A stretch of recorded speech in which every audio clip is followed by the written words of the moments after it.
তেমনি ভক্তই ভগবানের কথা মানুষের কাছে প্রচার করে ভগবানকে বা পুরুষোত্তমকে প্রতিষ্ঠা করে। যদিও পুরুষোত্তম স্বয়ংই প্রতিষ্ঠিত, ভক্ত তার কাছে আসবেই। তথাপিও আমরা দেখেছি ভক্তের যেই উজ্জ্বল্য, যে উজ্জীভক্তি, যে তেজস্বিতা, যে বিশ্বাস, যে কর্মদীপনা এবং সাধন ভোজনের গভীরতা তাদের মধ্যে এতখানি বেশি, এত সততা সম্পন্ন, এমনভাবে সত্য কথা বলেন, যার ফলে মানুষগুলো উদ্বুদ্ধ হয়। ভক্তের লক্ষণই হচ্ছে ইষ্টকে পরিবেশন করা এবং নিজের চরিত্রে সেগুলি রাঙিয়ে তোলা। আজকে সেই ভক্তপ্রবর ব্রজগোপাল দত্তরায় সম্বন্ধে আমার দু একটা কথা বলার ইচ্ছা। তবে তার আগে আমি একটা কথা আপনাদের একটু বলতে চাই এবং আপনাদের সকলের অনুমতি নিচ্ছি। সেটা হলো, গত দিন অর্থাৎ 20 জুন, 20 জুন 2026 সালের ভারতবর্ষের প্রধানমন্ত্রী দামোদর মোদীজি তারকেশ্বরে আসেন। এই তারকেশ্বরে আপনাদের কি বলবো, 1947 সালে তারকেশ্বরে হিন্দু মহাসভার 3 দিন ব্যাপী বেঙ্গল পার্টিশন কনভেনশন শুরু হয়। 25,000 মানুষের সম্মেলনে শ্যামাপ্রসাদ মুখার্জি বললেন, বাংলা ভাগ করে পশ্চিমবঙ্গ তৈরি না করলে বাঙালি হিন্দুদের বেঁচে থাকার আর কোনো উপায় নেই। এটা বাঙালির জীবন মরণের প্রশ্ন। একথা শ্যামাপ্রসাদ মুখার্জি মহোদয় বলেছিলেন 1947 সালে তারকেশ্বরে। সেই তারকেশ্বরে আমাদের ভারতবর্ষের প্রধানমন্ত্রী মোদিজি এসে শ্যামাপ্রসাদ মুখার্জির প্রতি শ্রদ্ধা নিবেদন করেন এবং ওইখানে এসে পশ্চিমবঙ্গ যে বাংলাদেশের বিভাজন হলো, পশ্চিমবঙ্গ যে সত্যিকারের আরেকটি দেশ হলো, এটা ভারতবর্ষের সাথে যুক্ত হলো, সেই কথা ঘোষণা করে গেলেন। সেটা 1947 সালের 20 জুন, 20 জুন অ্যাসেম্বলিতে এটা পাস হলো যে বঙ্গদেশকে বিভাজন করে পশ্চিমবঙ্গ পূর্ববঙ্গ হলো। 20 জুন এটা সেই জন্য বলে পশ্চিমবঙ্গের প্র্যাকটিক্যালি জন্ম হলো 20 জুন। সেই জন্য এই জিনিসটাকে স্মরণ করা হচ্ছে। আর এই উদ্দেশ্যে আপনাদের কি বলবো, হঠাৎ পরশু দিনে আনন্দবাজার পেপারটা পড়তে পড়তে একটা কাগজ দেখলাম, এই যে কাগজ, এই কাগজটা লিখেছে হিন্দু সংগতির ডাকে আগামী 20 জুন 2026 পশ্চিমবঙ্গ দিবস উদযাপন করুন। এই কাগজটা পত্রিকার সাথে দেখি দিয়ে গেছে। এই কাগজটার মধ্যে যিনি লিখেছেন তার নাম হচ্ছে শান্তনু সিংহ। শান্তনু সিংহ হচ্ছেন সর্বভারতীয় সভাপতি হিন্দু সংগতির। এবং এই শান্তনু সিংহ একটা বই লিখে গেছেন, তার নাম হচ্ছে নোয়াখালী। এই যে এই বইটা আমি বইমেলা থেকে এনেছিলাম। তাতে ক্যালকাটা কিলিং ঠিক 1946 সালে ডিরেক্ট অ্যাকশন যে ক্যালকাটার উপর নেওয়া হয়েছিল 16 আগস্ট, এবং তারপরে 10 অক্টোবর 1946 সালে নোয়াখালীর উপরে যে অমানসিক অত্যাচার হলো, লুণ্ঠন, ধ্বংস, ধর্মান্তরিত, নারী হত্যা, পুরুষ হত্যা, বিবাহ, ঘর বাড়ি লুণ্ঠন ইত্যাদির কথাই এই বইতে আছে। এবং শ্যামাপ্রসাদকে আমরা স্মরণ করি এই জন্য এই যে জিনিসটা উনি করে গেলেন, শ্যামাপ্রসাদের জন্যেই এই পশ্চিমবঙ্গটা হয়েছে। কিন্তু এইখানে আমার একটা কথা আপনাদের কাছে নিবেদন, প্র্যাকটিক্যালি শ্যামাপ্রসাদ মুখোপাধ্যায়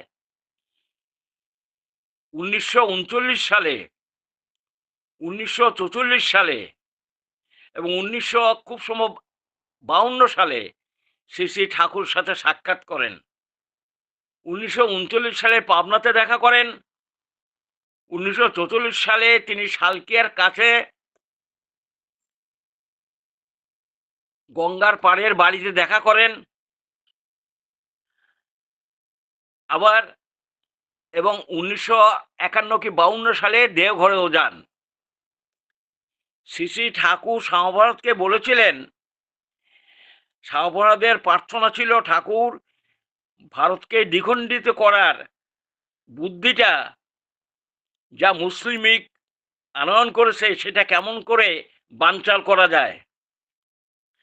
ঠাকুর তখন তাকে বলেছিলেন, সংক্ষেপে বলছি, হিন্দু মহাসভা নামটা না দিয়ে আপনি আর্য মহাসভা নাম করেন, মুসলমানদেরও মেম্বার করেন, কোরআন পড়েন, ইত্যাদি ইত্যাদি অনেক কথা বলেছিলেন। সাম্প্রদায়িকতার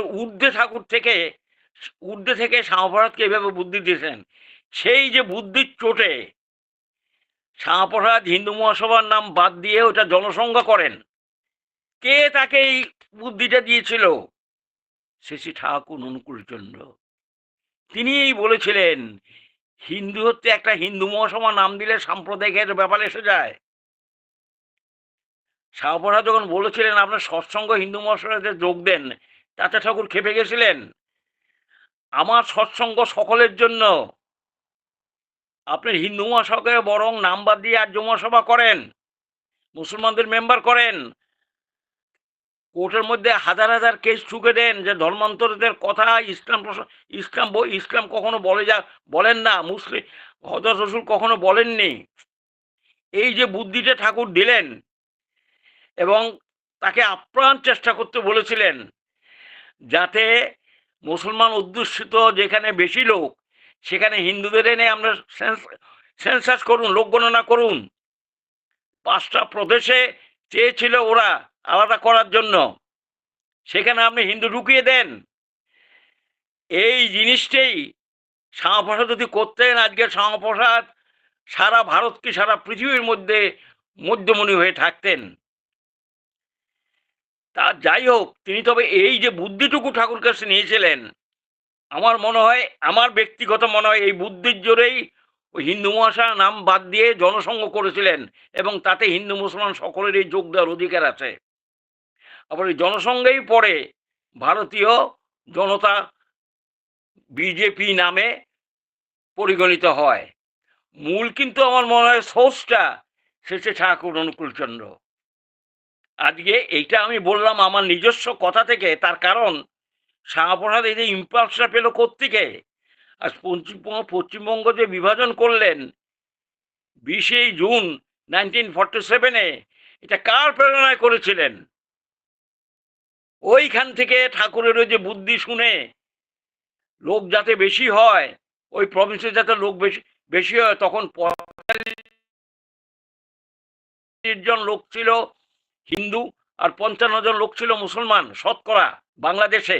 সেটাকে তিনি বলছিলেন আরো ঢুকিয়ে দেন, তাহলে সমান সমান হয়ে গেলে কি একটু বেশি হয়ে গেলে আর এটা পাকিস্তানের মধ্যে যাবে না। সেই জিনিসটা আমি মনে প্রাণে বিশ্বাস করি এবং অনুভব করি, এটা আমার কথা।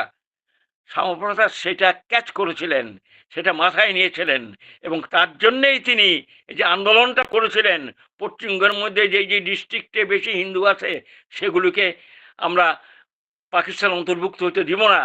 পাঞ্জাবেও তিনি সেই জিনিসটা করেছিলেন, যার জন্য এই পশ্চিমবঙ্গের আজকে জন্ম। আসলে মূল উদ্দেশ্য হচ্ছে এই জিনিসটা, ক্লুটা তিনি ওই শ্রী শ্রী ঠাকুরের কাছ থেকেই আমার বিশ্বাস বড় করেছিলেন। আজকে এইটুকুই বলি, এই শ্যামাপ্রসাদকে 125 ফিট লম্বা করে একটা প্রতিকৃতি করার প্রতিশ্রুতি নেওয়া হয়েছে তারকেশ্বরে। এবং মোদিজি যে বললেন ভারত এই বাংলাদেশের অগ্রগতি ক্রমশ হচ্ছে, বাংলার অগ্রগতি থেমে থাকবে না। কাঠমণি চলে গেছে, যারা দুষ্ট লোক লুট করে টাকা পয়সা আহরণ করেছে তাদের টাকাগুলি তারা ফেরত দিচ্ছে। বাংলার মধ্যে অনেক শিল্প আসবে, নূতন অনেক ছোট ছোট অনেক শিল্প বাদ পড়ে গেছে, এবং সেগুলোর জন্য যে প্রধানমন্ত্রী এবং মুখ্যমন্ত্রী এবং বাংলার শত শত পশ্চিমবঙ্গের শত শত বিদ্বদ্জন যারা, তারা নিশ্চয়ই আনন্দিত। মনে হয় যেন একটা অসম্ভব একটা বাঁধনের কাছ থেকে আমরা মুক্তি পেলাম। এবং স্বয়ং প্রধানমন্ত্রী বলেছেন বাংলার উন্নতি থেমে থাকবে না, উন্নতি চলতে থাকবে। বাংলা স্বাধীন হলো, আর এই উন্নতি আরো আরো হবে। একটি কথা এখানে আপনাদের এখানে বলতে চাচ্ছি আমি, শ্রী শ্রী ঠাকুরের কাছে 19 অক্টোবর 1963 সালে পশ্চিমবঙ্গের স্পিকার, যাকে বলেন বিধানসভার যে স্পিকার, তার নাম হচ্ছে কেশবদা, তার নাম হচ্ছে কেশবচন্দ্র বসুকে নিয়ে জ্ঞানদা ঠাকুরের কাছে এসেছিলেন। কবে? 19 অক্টোবর 1963 সালে। ঠাকুরের সাথে কথা বলে কেশববাবু যখন কথা বলছিলেন, ঠাকুর কাছে বললেন, ঠাকুর আমি একবার আপনার সাথে আগে একবার আসছিলাম, এবার আমার স্ত্রী, আমার কন্যা, আমার শাশুড়ি মাকে নিয়ে এসেছিলাম। ঠাকুর হাসতে হাসতে বললেন, বসেন বসেন বসেন। পরস্পর কথা বিনিময়ের পর কেশববাবু বললেন, আমি আরেকবার নববর্ষে আপনার দর্শন পেয়েছি, এবার জন্মোৎসবের দর্শন হলো, আপনার আশীর্বাদ প্রার্থনা করি, আপনি বলুন কিছু। তখন ঠাকুর একটা কথা বলেছিলেন, সেই বলার জন্য আজ আমি এটা আপনাদের কাছে বলছি। সেটা আলোচনা পত্রিকাতে বেরিয়েছিল। কি বলছেন? ঠাকুর বলছেন, আপনি যাই হন, কেশববাবুকে বলছেন, আপনি স্পিকারই হন, বা আপনি মিনিস্টারই হন, বা আপনি প্রাইম মিনিস্টারও হন, আমার কথা হলো মানুষই আপনাদের সম্পদ। মানুষকে মানুষ করে তুলেন। মানুষ তৈরি হলে দেশ গঠন হয়। আমার একটা ভিক্ষা আপনার কাছে। ঠাকুর অনুকূলচন্দ্র ভিক্ষা চাইলেন কার কাছে? কেশবচন্দ্র বসুর কাছে, স্পিকার পশ্চিমবঙ্গ অ্যাসেম্বলি। কি ভিক্ষা চাইলেন? আপনার একটি আমার একটি ভিক্ষা আপনার কাছে, ভারতবর্ষ যাতে আবার সোনার ভারত হয়ে উঠে তাই করাই চাই। ভারতবর্ষ যাতে আবার সোনার ভারত হয়ে উঠে সেটাই করাই চাই। তারকেশ্বরে আমাদের প্রধানমন্ত্রী এসে আমাদের যে আশা দিয়ে গেলেন, এবং যেভাবে বাংলার যে উন্নতি হচ্ছে ক্রমশ, বাংলা এখন থেমে নাই, বাংলা ক্রমশ উন্নতির দিকে বহু জিনিস তৈরি হচ্ছে, হবে। বহু অকপকম যারা করেছে তারা জেলে যাচ্ছে, টাকা পয়সা লুট যারা করেছে নানানভাবে তাদের ধরা হচ্ছে, ইত্যাদি ইত্যাদি। আমি এসবের মধ্যে যেতে চাই না।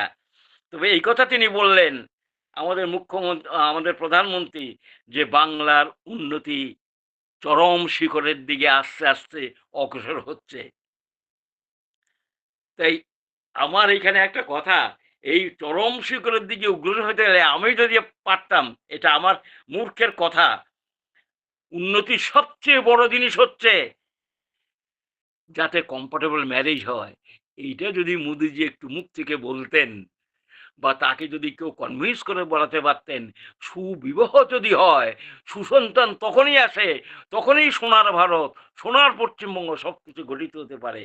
জানি না আমরা কে তার কাছে পৌঁছতে পারবো, কে তার কাছে সেই বর্ণাশ্রম বা সুবিবাহের কথা, যাকে বলে সুপ্রজনের কথা, সেটা আমরা বলতে পারি। যেখানে যেখানে আপনার ধর্ষণ হচ্ছে, ধর্মান্তরিত হচ্ছে, এইসব বাদ দিয়ে ওই কথাটা যদি একটুখানি মুখ দিয়ে বলতেন যে কমফোর্টেবল ম্যারেজ চাই, এই জন্য সর্বত্র, শুধু বাংলায় নয়, সারা ভারতবর্ষের মধ্যে যদি এটা এই কথাটা বেরোতো, তবে আরো ভালো হতো। আপনার কাছে এই বলে আমি একটা মনের কথা আপনার কাছে বললাম। এইবার আমি ব্রজগোপাল দত্ত সম্বন্ধে দু চারটি কথা আজকে বলার ইচ্ছা।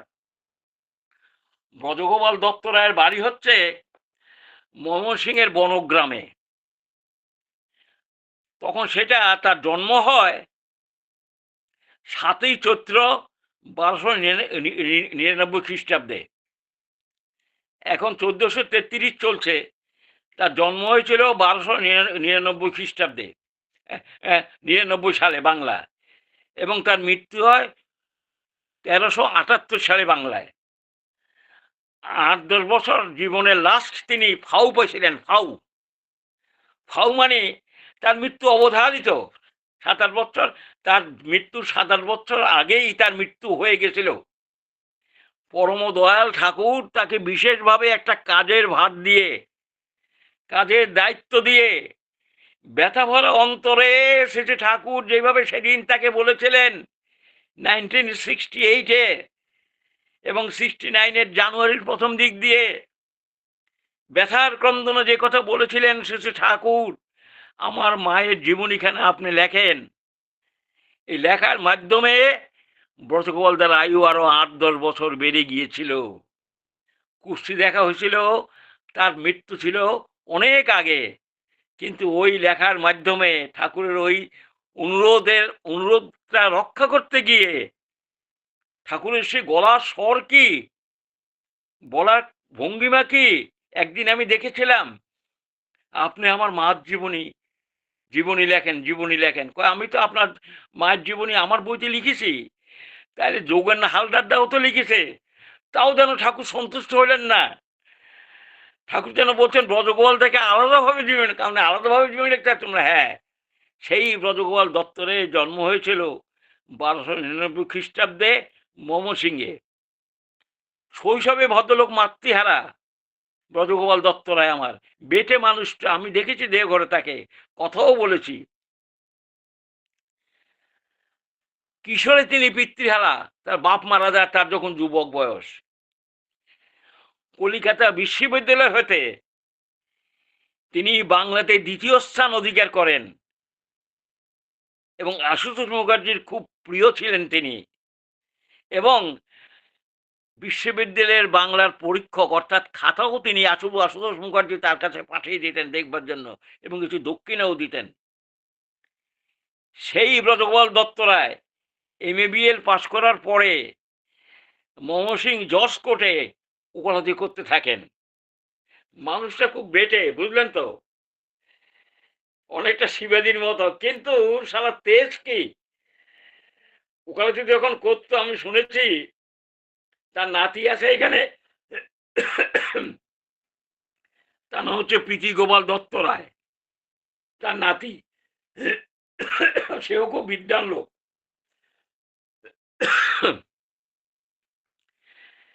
এবং তিনি খুব লব্ধপ্রতিষ্ঠ উকিল ছিলেন। কোর্টে গেছেন আমাদের তৈলক্যনাথ ভট্টাচার্য,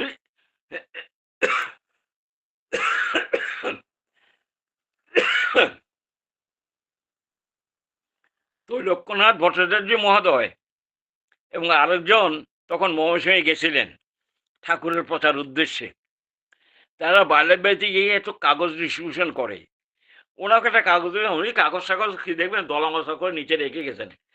কোর্ট থেকে এসে দেখেন ওইভাবে পড়ে আছে, তা হঠাৎ কাগজটা তুললেন, তুলে দেখেন 2জন লোক এসছে, তারা ওইখানে বক্তৃতা দিবে, দুর্গাবাড়িতে ময়মনসিংহে একটা বক্তৃতা দিবে। সেই বক্তৃতাতে সকলকে যেতে বলছে বিদ্বজ্জনকে। এদিকে ব্রজগোপাল দত্ত রায় ঠিকই করে ফেলেছিলেন যে তিনি তার কুলগুরুর কাছ থেকে দীক্ষা নেবেন, সদ্গুরু পাওয়ার তার খুব ইচ্ছা, কুলু দীক্ষা নেবেন। এই এই জন্য বাড়ি থেকে বেরিয়ে ময়মনসিংহে আসছেন। ময়মনসিংহে কাজ করতেন, বনগ্রাম থেকে চলে আসছেন ডিস্ট্রিক্ট টাউনে, কাজ করে আবার ফিরে যাবেন, কুলগুরু দীক্ষা টিক্ষা নেবেন। এমন সময় ওই কাগজটা পড়ে তিনি সেই মিটিংয়ে যান। সেই মিটিংয়ে তৈলক্যনাথ চক্রবর্তী বক্তৃতা দেন। বক্তৃতা তৈলক্যনাথ একটা কথা বলেছেন, যাতে ওর মনটা খুব অ্যাট্রাক্টেড হলো। সেটা হলো তৈলক্যনাথ বলেছিলেন, উত্তম ব্রহ্ম সদ্ভাব ধ্যান ভাবস্তু মধ্যম, উত্তম ব্রহ্ম সদ্ভাব ধ্যান ভাবস্তু মধ্যম, ধ্যান করাটা মধ্যম, উত্তম হচ্ছে সদ্গুরু ভাব, স্তুতি জবস্য অধম, এই স্তুতি করা জপ করা এগুলি হচ্ছে অধম ভাব, আর ধ্যান অভাবস্য ধ্যান বাহ্য পুজো অধমাধম, এই যে বাহ্য পুজো আমরা করি দুর্গা পুজো গাই, এগুলি অধমাধম। সবচেয়ে উত্তম হচ্ছে ব্রহ্মসদ্ভাব। শ্রাবণ সংক্রান্তি কুলপুরীতের মাধ্যমে দীক্ষা নেবার সিদ্ধান্ত তিনি নিয়ে কর্মক্ষেত্রে আসেন। একটি কাগজ পড়ে ওই সভাতে যান, তার সঙ্গে দীক্ষা গ্রহণের বিষয়ে আলোচনা করেন। তারপর সত্যনেশ্বর অমীয়বাণী পুণ্যপুঁথি বই দেন। এই বই পড়ে তিনি মুগ্ধ হন। তারপর তিনি 1330 খ্রিস্টাব্দের 28শে শ্রাবণ সস্ত্রীক তৈলপ্রকাশ চক্রবর্তীর মাধ্যমে দীক্ষা গ্রহণ করেন এই ব্রজগোপাল দত্ত রায়। শুধু একটা কাগজ পড়ে মিটিংয়ে যান।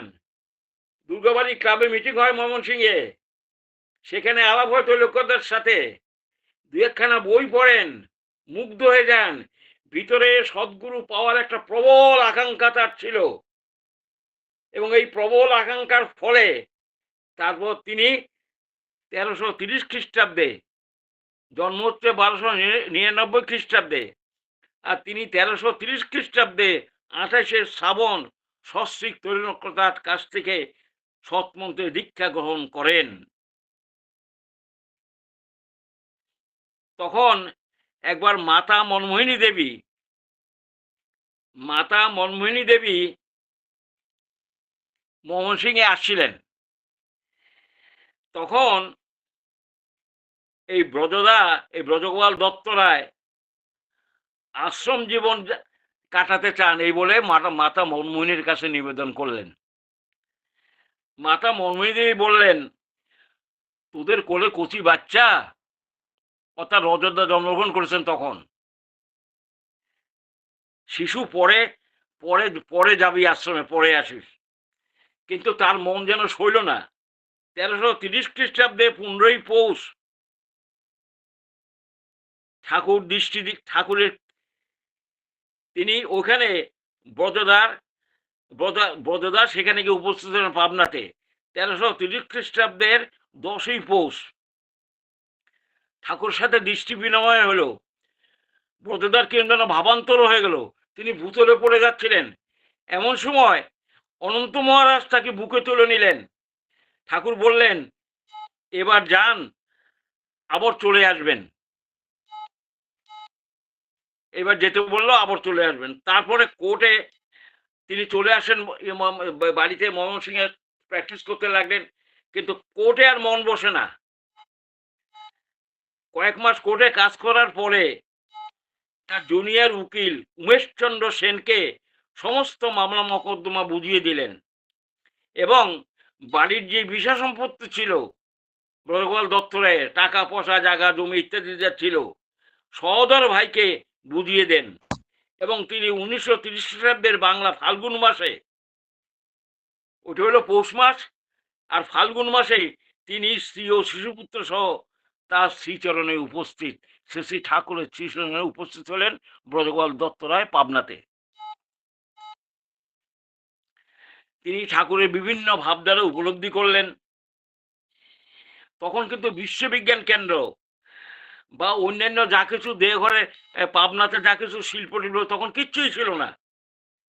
তিনি সৎসঙ্গের 1924 সালে সিয়ারদার যখন এসে সৎসঙ্গে রেজিস্ট্রি করার কথা বলেন, ঠাকুরের রেজিস্ট্রি করার কথা করেছিলেন সিয়ার দাসকে, এবং সে লিখেও দেন কিভাবে কি হবে।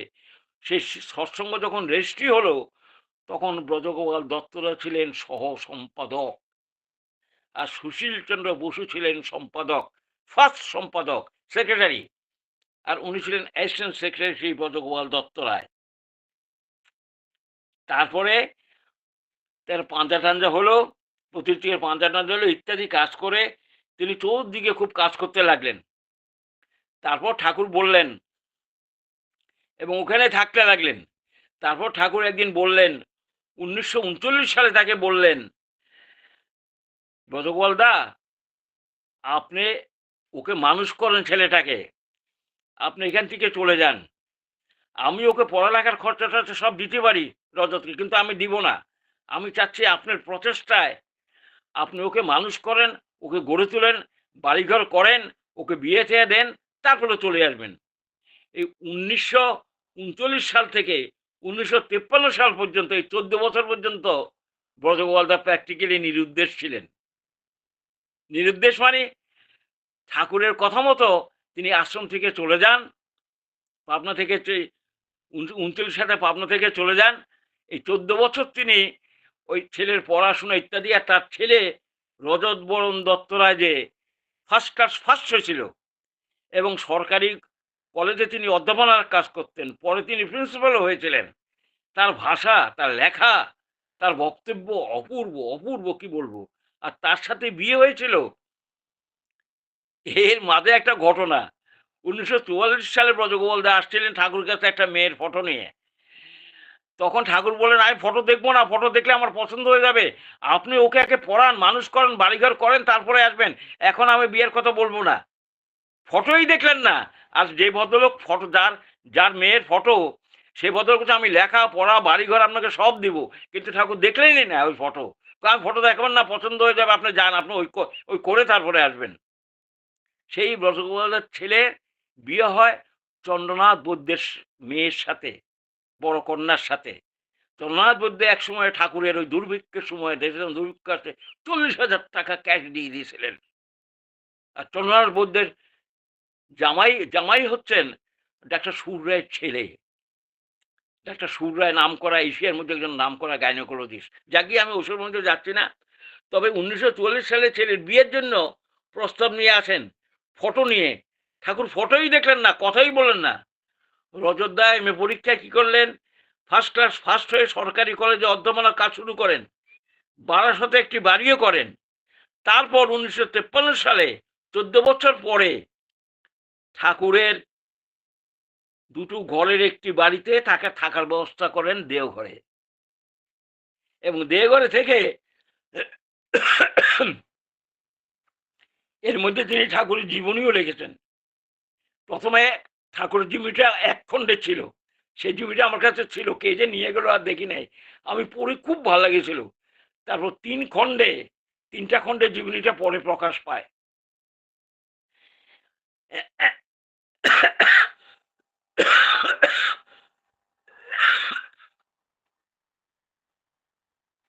ব্রজগোপাল দা ১৯৩৬ এবং ৩৭ সালে খুব অসুস্থ হয়ে পড়েন যখন আশ্রমে ছিলেন পাবনাতে। এবং এমন অসুখ যে তিনজনেরই অসুখ, ওনারও অসুখ, ওনার ছেলেরও অসুখ, বউরও অসুখ। তারপর ঠাকুরের অশেষ কৃপায় তিনি ক্রমশ ভালো ভালো হয়ে উঠলেন। তার সম্বন্ধে আরো অনেক কথা আছে। এই ব্রজগোপাল দত্ত রায় যেভাবে এত নিষ্ঠাবান, হিসাবপত্র এত কড়াকড়ি, ফিলান্থ্রপি অফিসের অ্যাকাউন্টসের উনি হেড ছিলেন। ৫টা পয়সা যদি বেশি নিতেন, ৫ টাকা বেশি সেটা আবার পূরণ করে রাখতেন। কখনো তিনি টাকা পয়সার তছরূপ করেননি। এই ব্রজগোপাল দত্ত রায়ের সবচেয়ে বড় অবদান হচ্ছে মায়ের জীবনী, শ্রী শ্রী ঠাকুরের জীবনী, যেটা তিনি রেখে গেছেন, যাকে আমরা অথেন্টিক। ওখান থেকেই আমরা সংগ্রহ করি সমস্ত জিনিসপত্রগুলো, সেটা পাই। সেটা আমার কাছে একটা অমূল্য সম্পদ। শুধু আমার কাছে না, আমার মনে হয় সকলের কাছেই। এত ভালো বই, এটা বাংলা, ইংরেজি, হিন্দি সব ভাষাতে এটা প্রচার হওয়া দরকার এবং এটা পাবলিশ হওয়া দরকার বিভিন্ন ল্যাঙ্গুয়েজে, এবং বিভিন্ন দেশেও সেটা পাঠানো দরকার। সেই ব্রজগোপাল দত্তদাকে আমি প্রণাম করি। আমার সাথে কথা হয়েছিল, আশ্রমে দেখেছিলাম, তার অশ্ব হয়েছিল। বিশ্বম্বরদা তাকে অশ্বের অপারেশন করবেন। ঠাকুর বাড়িতে থাকতেন, যেখানে দেবীদের ঘর ছিল, ওখানে একটা ঘরের মধ্যে থাকতেন। আমি ওই দরজার সামনে গিয়ে দাঁড়াচ্ছি, সরো সরো সরো। ও ঠাকুরকে ওখান থেকে পার্লারে দেখা যায়, এত অসহ্য যন্ত্রণা হচ্ছে তার পাছাতে, ওটা অপারেশন করাতে।